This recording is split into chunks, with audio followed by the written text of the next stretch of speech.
Good evening guys. আজকে আমি একটা নতুন ব্লগ স্টার্ট। আমি আজকে একটা বাটার চিকেনও বানাচ্ছি। ওটা বানানো হয়ে গেছে, বাট চিকেন আমি নিয়েছি আপনার অলমোস্ট 8 এরকম চিকেনগুলো নিয়ে নিয়েছি, লেগ পিস অ্যান্ড উইংসগুলো। তো 800 গ্রাম চিকেন নিয়েছি। তো এটা বানানোর জন্য আমার লাগবে অনিয়ন, তিনটে অনিয়ন রেখেছি। আদা লাগবে, আর আদা, রসুন, পেঁয়াজ, আদা রসুন পেঁয়াজ এটা দিচ্ছি। আর তার সঙ্গে আপনাদের ওর মধ্যে যাবে একটা টমেটো। তো এইগুলোকে ফার্স্টে আমি ফ্রাই করে নেব, দেন ওটাকে বাটা মানে গ্রাইন্ডারে পেস্ট হবে। আমি এর মধ্যে একদম জাস্ট একটু তেল দিলাম। এবার তেলের মধ্যে দিয়ে দেব আমি 5টা এলাচ,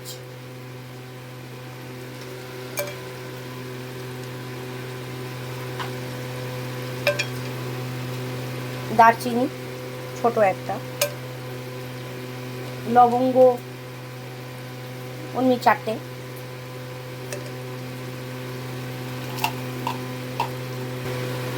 এবার এর মধ্যেই লবঙ্গ, দারচিনি, এলাচ দেওয়ার পরে আমি এর মধ্যে পেঁয়াজটা দিয়ে দিচ্ছি, একসঙ্গে দিয়ে দেবেন।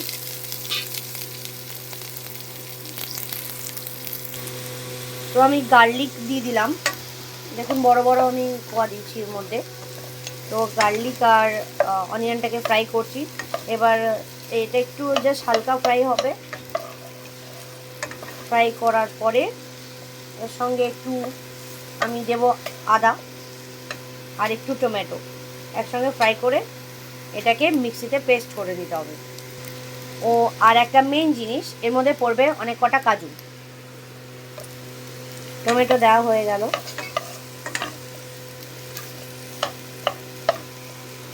এবার আমি কাজুটা দেব। বন্ধুরা আমি কাজুগুলো দিয়ে দিলাম। আদা দেওয়া হয়ে গেল, এবার আদাটা দেওয়া হলো এবং আমি কাজুগুলো দিয়ে দিয়েছি। তো কাজু দিয়ে দিয়েছি। এবার একটু এর মধ্যে আমি পোস্ত দেব। এগুলো সব একসঙ্গে, আমি কাজু দিয়েছি আপনাদের 20টা মতো। তো এটা ফ্রাই করে নিচ্ছি। ফ্রাই হলে এটাকে আমি বললাম বানিয়ে নিচ্ছি। বন্ধুরা এর মধ্যে আমি দেখুন পোস্তও দিয়ে দিয়েছি। আমি 3 চামচ মতো পোস্ত দিয়ে দিয়েছি। মাস্টার্ড অয়েল ইউজ করছি। আমি তেল দিয়ে দিলাম। এবারে চিকেনটাকে, তেলটা গরম হলে চিকেনটার মধ্যে ফ্রাই হয়ে যাবে। একটু ফ্রাই করে নিয়ে যে পেস্টটা বানিয়েছি বা সেটা তোমাদেরকে দেখাচ্ছি।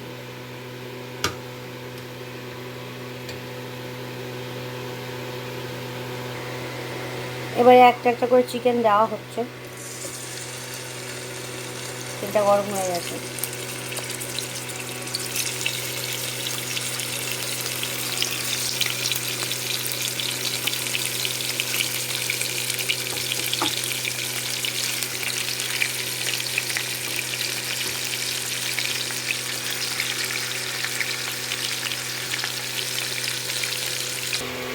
আর মশলাটা আমি যেটা ঢেলে নিয়েছি ওটাকে এবারে পেস্ট করে নেওয়া হচ্ছে।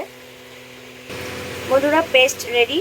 এবার এই চিকেনটা এবারে ফ্রাই করা হয়ে এসছে। এবারে ওর মধ্যে আমি মশলাটা দিয়ে দেব।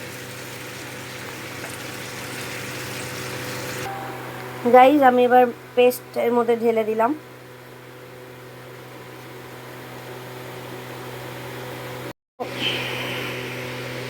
বন্ধুরা এটা যেহেতু খুব বাটার চিকেন আমি বানাচ্ছি, তো এতে আমি খুব বেশি স্পাইস দিচ্ছি না, মানে ঝাল সেরকম কিছুই নেই, বাট ব্ল্যাক পেপার আমি দেব এতে। তো ব্ল্যাক পেপার দেব, আর একটু আমি কালারের জন্য কাশ্মীরি লঙ্কা দেব। তো 1 টিস্পুন, অ্যাকচুয়ালি 2 টিস্পুন আমি ব্ল্যাক পেপার দিলাম, তাহলে জিনিসটা ব্যালেন্স হবে। আর চিনি আমি এখনও দিইনি, এতে দেবো না, বিকজ আমি এতে অনেকটা কাজু দিয়েছি, তো অত দরকার নেই, না দিলেও চলবে এটা।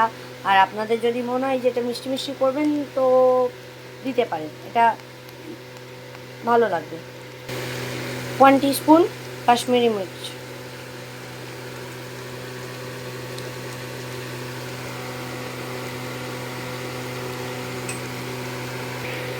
এখনও অবধি নুনটা দিইনি, এবার আমি সল্টটা দিয়ে দিচ্ছি। সল্ট আপনারা নিজের মতো টেস্ট অনুযায়ী দেবেন। বাস, এতে আর তো কোনো মশলা পড়ছে না টিল নাও। এবার এটা আমি নিজের স্টাইলেই বানাই, আশা করি আপনাদের ভালো লাগবে, এটা ট্রাই করে দেখবেন, এতে আর কোনো মশলা পড়বে না। লাস্টে যখন এটা আমি নামাবো তখন একটু কস্তুরি মেথি দিয়ে সার্ভ করে দেব। অ্যান্ড এটা বাটার চিকেন, তো অবভিয়াসলি বাটার দিতেই হবে, বাটারটা না দিলে হবে না, ওটা আমি বলিনি, বাট আমি যখন নামাবো কস্তুরি মেথি দেবো তখনই আমি ওতে বাটারও দেব। গাইস, চিকেনটা হচ্ছে, তোমরা দেখলে তো। এরপরে আমি চিকেনটাতে যেটা বললাম যে একটু বাটার দেব, বাকি আছে, তো বাটারটা দিচ্ছি। অয়েলটা দেখছো রিডিউস করেছে, এবারে আমি এই মুহূর্তে বাটারটা দিয়ে দেব।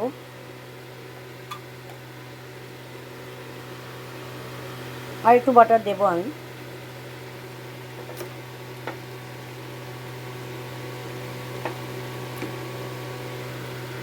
গাইস, তোমরা দেখতে পাচ্ছ বাটার দেওয়া হলো, এবার আমি কস্তুরি মেথিটা ওর মধ্যে দিয়ে দিচ্ছি।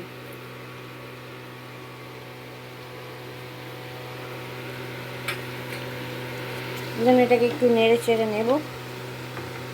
অয়েল দেখতেই পাচ্ছ রিডিউস হয়েছে, বাটারও আছে, লুকস ইয়াম্মি, স্মেলটা ভালো আসছে। বাট এটা তোমরা বাড়িতে একবার ট্রাই করো, আমি শিওর এটা তোমাদের ভালো লাগবে, একবার ট্রাই করো।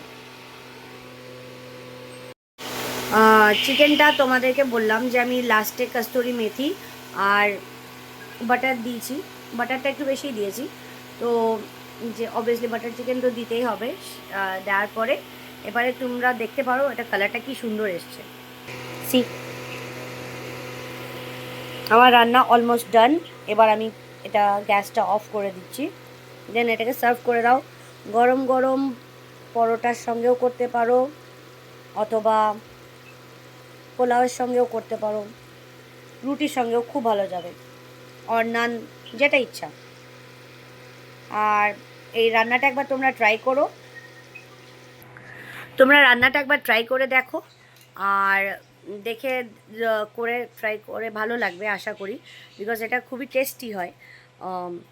কালারটা তো দেখলে, এবারে প্লিজ একটু দেখো তোমরা আমার রেসিপিগুলো, অ্যান্ড সাবস্ক্রাইব করো, শেয়ার করো আর লাইক করো প্লিজ।